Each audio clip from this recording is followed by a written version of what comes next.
Labą dieną. Sveiki. Dažniausiai sodo genėjimas tai yra pavasaris, kartais ruduo, žiemą, o čia dabar vasara. Kodėl? Koks tikslas genėjimo vasarą? Jeigu jūs norit sustabdyti augimą, niekada negenėkit pavasarį, kadangi genėjimas pavasarį išaugia dar didesnį Tai yra augimo skatinimas. Tai yra augimo skatinimas. Vienu žodžiu, kaip ten buvo viena šaka 1,5 metro kriaušės auganti į viršų, ten teleskopinį sekatorių nukirtom, gavosi kamblys va toks, išaugo 3 šakos po metrą. Aišku, priklauso nuo kiekio, kiek mes pašalinam medienos. Jeigu pašalinam labai daug, tai tada labai stiprus augimas. Vienu žodžiu, Pavasarį irgi galima saikingai mes genėti. duodam signalą medžiui, kad reiktų atsinaujinti. Jo. Kas ir vyksta. Jūs turite darbą visada, be proto daug ir medis auga ir sustabdyti negalim. Jeigu jūs norit medį sustabdyti, reiktų genėti vasarą. Kada tas darbas yra taisyklės. Mėnesį iki vaisių sunokimo. Ir tada viskas priklauso nuo veislės, kultūros ir taip toliau. Taip, dabar mes stovim prie kriaušės, kur ten skiepyta keletą veislių. Ir dauguma jų, žinoma, bus rudininių, kurios noksta rugsėjo viduryje. Mes šiandien rugpjūčio pradžia, rugpjūčio pirmą pusę.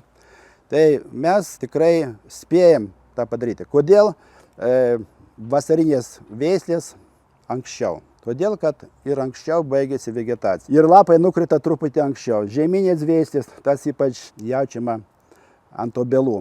Žieminės veislės obelų numeta lapus ne spalio mėnesį, net lapkričio mėnesį. Vis dėlto šiandien kalbam apie sėklavaisius, apie obelis kriaušes. Kad medis spėtų užgydyti tas žaizdas. Kodėl negalima genėti rudenį? Ruduo irgi toks, ištemptas. Nu tai, pavyzdžiui, rugsėjis, spalis, rugsėjo mėnesį rankos nešti. Kadangi vaismedžiai per lapus savį sukaupia cukraus ląstelėse ir tas cukrus neleidžia šalčio išdraskyti tų ląstelių. Tai mes, jeigu genėsim, pavyzdžiui, rugsėjo mėnesį, mes tik tai medelį silpninam jo atsparumą šalčiui. Tai yra viena priežastis, kita priežastis, kad rudenį labiausiai užsikrečia grybinėm lygom, tame tarpe ir vėžių. Per žaizdas. Per tos pjūvis, Nes būna ilgai drėgna. Čia yra idealios sąlygos grybinėms lygoms. Tada reikėtų labai kruopščiai apdoroti kiekvieną žaizdą. Purkšti po genėjimą ir taip toliau. Dabar visi šitie reikalavimai, kuriuos mes išsakom, tai mūsų klimatui. Be abejo, ten Anglija ar Vokietija, ten visiškai kita klimato zona ir ten nėra žiemos šalčių ir ten visiškai kitos sąlygos. Taigi maždaug mėnuo iki dar vaisių sunokimo. Pavyzdžiui, jeigu šnekėti apie obelis, auksiks noksta, pavyzdžiui, rugsėjo 10 dieną, vadinasi, rugpjūčio pradžia dar tinka. Alyvinis rugpjūčio vidury, vadinasi, Liepos vidury reikia tos darbus baigti. Trečia priežastis, jeigu norit, kad vaisiai būtų skanus, spalvoti, nusispalvintų gražiai. Nusispalvintų, pavyzdžiui, kad nebūtų ten smulkių vaisių, kadangi pastebim, kad vainiko viršūnė visada yra gražiausi vaisiai. Kadangi gauna daugiau šviesos. Daugelis įsivaizduoja, kad vaismedis turi turėti viršūnę, kuris stiebiasi ir mes vis žiūrim ir klausimas, kiek jinai dar augs. Tai jeigu mes žiūrėsim, kiek ta viršūnė augs, jinai augs ir 3, 4, 5, 6 ir 7 metrų. Iš tikrųjų, reiktų taip, kad medis būtų ergonomiškas. Vadinasi, kad nuo mažiausių kupetėlių mes galėtume tą vainiką išgenėti, nupurkšti, nuimti vaisius. Viršūnė nereikalinga. Čia dabar kriaušė, jeigu pastebim, neturi viršūnės ir vainikas yra rutulio formos. Nors čia yra paprasta aukštaūgė kriaušė. Paprasta aukštaūgė kriaušė. Dabar tai kriaušiai yra 20 keli metai. Kadangi mes filmavom prieš 13 metų, jinai jau buvo derinti. Dabar rankoje, kokie įrankiai reikalingi? Tai geras sekatorius ir pjūklas. Vasariniam skiepijimui užteks gero sekatoriaus, nes vasarą mes dažniausiai stambių šakų nenupjaunam. Vasara prasideda nuo birželio mėnesį ir tada galima turėti tik tai sekatorių arba net tos vilkuglius su ranka nulaužti.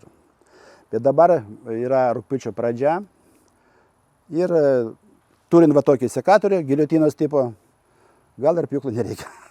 Tikrai nereikia. Tai dabar šalinam viskas, kas auga į viršų. Yra toks autorius Kurdiumov, jo knyga yra Protingas sodas, umnai sat ir ten jis pagrindinis devizas yra taip. Nori derliaus, neduok augti. Arba kaip Algirdas Mamšėjus sako, ką jūs norite auginti? Ar medieną, ar derlių? Tu jau intonaciją paėminėt. Gerai, taigi vis dėlto auginame derlių ir pradedam prie darbo. Kaip jauna, Romai? Super. Giliotina. Iš tikrųjų, taisyklė yra tokia. Viskas, kas stovi vertikaliai, nusipjauna. Kadangi po metų iš šitos šakos, iš šitos vytelės bus šaka.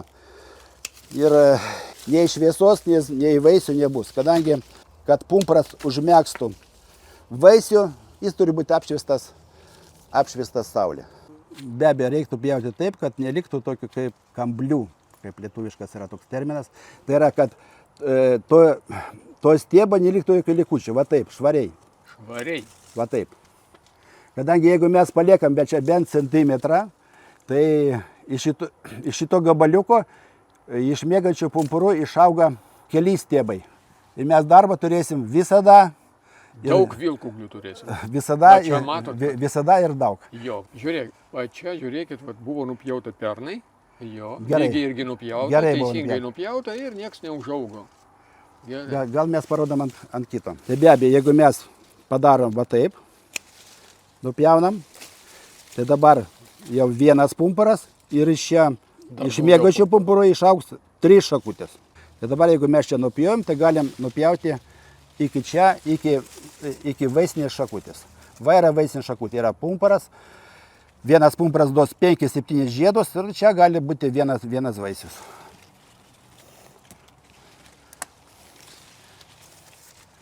Ir čia jau niekas daugiau neužaugs.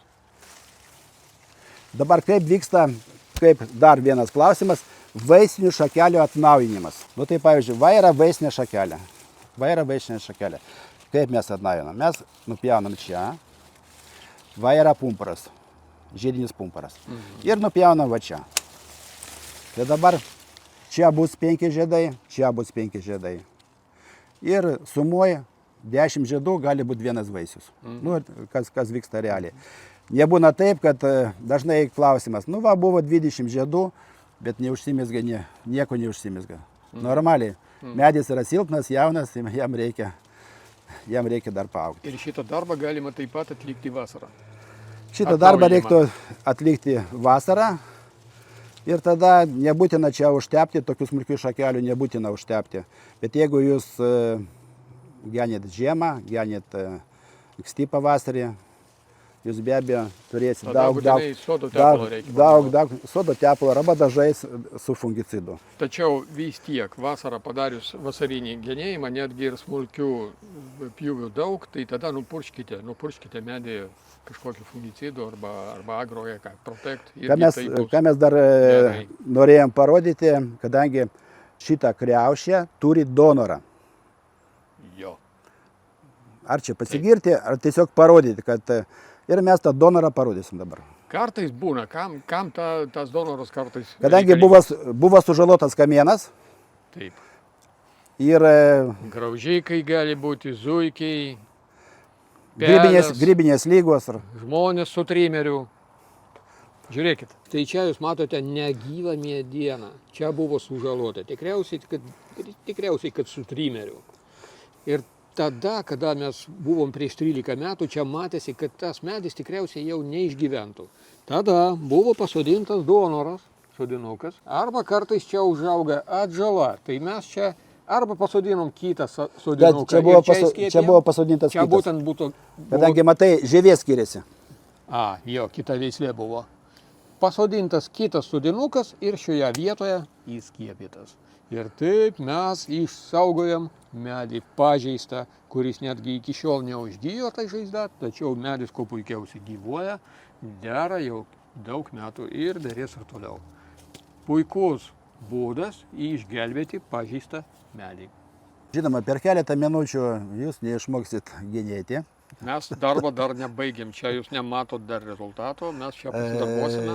Kad susipažinti, koks darbas laukia kiekvieno sodininko arba šeimininko. Galima nieko nedaryti, bet visada nevėlu pradėti, įsigyti gerus įrankius ir imtis darbo, kad medis jūs suprastų, ko jūs norit.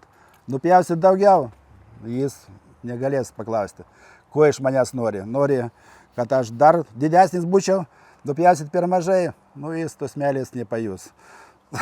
Taigi, sulaikyti kriaušį, pavyzdžiui, yra du būdai. Pirmas būdas, kurį aš jau parodžiau pavasarį, kada mes galime dalį vilkauglių pašalinti, dalį palikti ir pašalinti jos kitą metą. Arba jūs galite tą darbą atlikti vasarą tiesiog. Ir vasarą jūs galite jau pašalinti visus vilkauglius, taip? Žinoma, paliekant šakas, ant kurių noksta kriaušės. Taip, jo. Tas yra būtina. Bet jeigu tikrai vilkauglis, kuris iššauna metras, ten 1,5 metro per vasarą, tai tuos vilkauglius vasarą mes lengvai galime visus pašalinti. Taigi devizas, norit derliaus, neduokit augti. Taip, tikrai. Romas šiandien darbavosi, tai yra Falket 2020 Evo Mon su teflonu padengtas sekatorius, giljotinos tipo, iš 2 pusių pjauna, tai reiškia žaizda bus visada švari. Jis pjauna visada švariai. Dėka teflono jis pjauna daug lengviau palyginus su nedengtais sekatoriais. Žiūrėkit. Tai čia aš jau nekonkuruosiu. Pabandyk su tuo. Duok pabandysiu. Ne, tai gaila įrankio. Bet šitas pjauna. Ir žiūrėkit, koks lygus yra pjūvis. Nes čia visiškai nepažeidžiama žievė. Tai yra labai svarbu. Puikus ir labai lengvas įrankis. Fiksatorius gerai. Tiesiog užsisakykit ir darbuokitės kokybiškais įrankiais. Sėkmės. Sėkmės sodinkaujant.